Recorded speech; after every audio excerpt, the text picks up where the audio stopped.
Rusty Saunders is a one-of-a-kind in his introduction into the Sporting Good Industry Hall of Fame, unique in the fact that his successful 40-year career spanned three business categories: manufacturing, retail, and the sales agency business.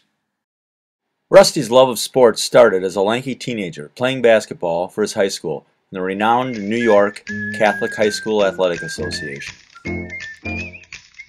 The Inter-City League featured basketball high school powerhouses and was the foundation for the legendary players such as Lou Alcindor, later Kareem Abdul-Jabbar, the McGuire brothers, and countless others who went on to star in college and the NBA. Looks like Saunders either had an overprotective mother or took a few elbows in the toughest high school league in the country. The 6'6" Saunders was recruited by the University of Dayton's legendary coach Tom Blackburn. The Flyers posted a 25-4 record during his 55-56 season and were runners-up in the NIT. Dayton made it back to the NIT quarterfinals during his 56-57 season. But it wasn't all basketball. His senior year, he was elected president of the Student Council. He spearheaded a successful initiative and adoption of the peace proposal, urging fair play and civil fan participation among 16 charter colleges. Then in his senior year, Rusty was honored with the University of Dayton's Presidential and Academic Achievement Award. While we could only find one such photo, we think this proves he even found a little time for studying. After graduation, Rusty went into the banking business on Wall Street, but his life away from sports was short-lived. At a party with his wife Chris, a friend recognized his natural sales ability. Don't we all? And very quickly, Rusty found himself back associated with sports, right where he belonged. And the friend actually was the Dean of Business, Father Boyle.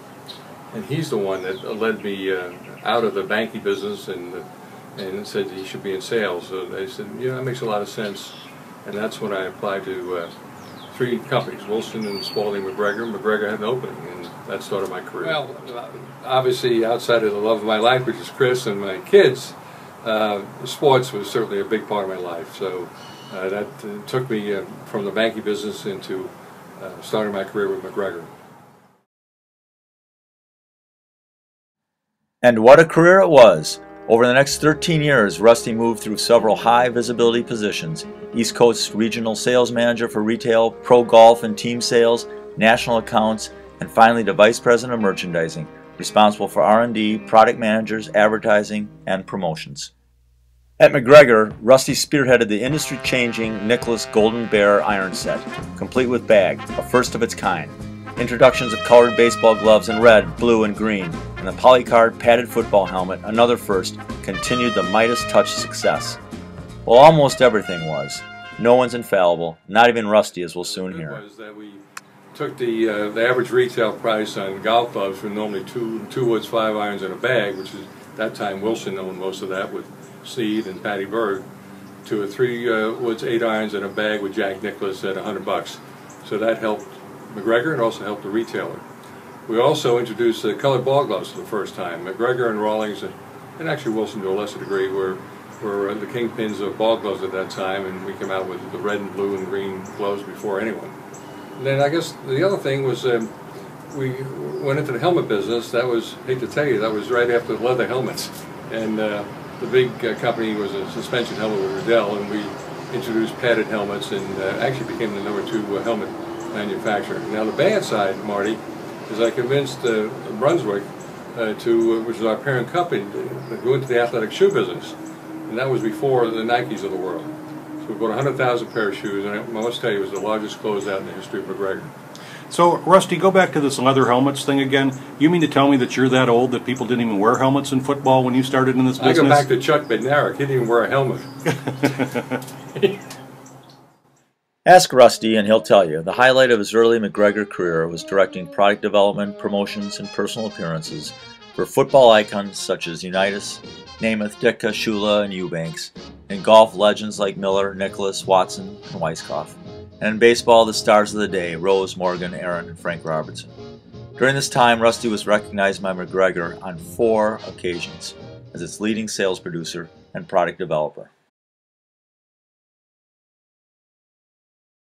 Well, after McGregor, I mean, that was a great experience, great family, but I also realized that the corporate life was not necessarily for me. I wanted to own something without having any money. So there was an opportunity for me to get into the retail business. I left McGregor, went to Baltimore, went into a small little chain up there, and they were in the lacrosse business. And then I was recruited by a company out of Washington, D.C. called Recreation Products Retailing that got me involved with two other chains that were somewhat in trouble at that time, Brendan Moore's and Hollywood Sports Plaza. So that's how it went from manufacturing to retail. I left the retail end to start my sales agency with actually the president of McGregor, Jerry O'Keefe, and that was also a great time in my life, and I had 19 great years in the sales agency business representing companies like Brooks and Soft Soul and other companies. Subsequent to that, that led me right into the consulting business, and that's what I do today. Rusty's stint as Executive Vice President and Chief Operating Officer of Brendan Moore's and Hollywood Sports Player were yet another success as the stores climbed back to profitability. In his next venture, Rusty's sales agency was recognized by Brooks as the Agents of the Year twice, and Rusty was Salesman of the Year on 3 occasions. It was during these years that Rusty received the Lifetime Achievement Award from the Sporting Goods Agents Association. Rusty continues to this day to innovate and embrace change and new thinking. He's a founding partner in Sports One Source, a longtime moderator of the NSGA Management Conference, an advisory board member for M Plus Corp, and founder of Get in the Game, connecting over 40 universities with industry leaders to introduce and educate upcoming university graduates to the various career opportunities in the sporting goods industry.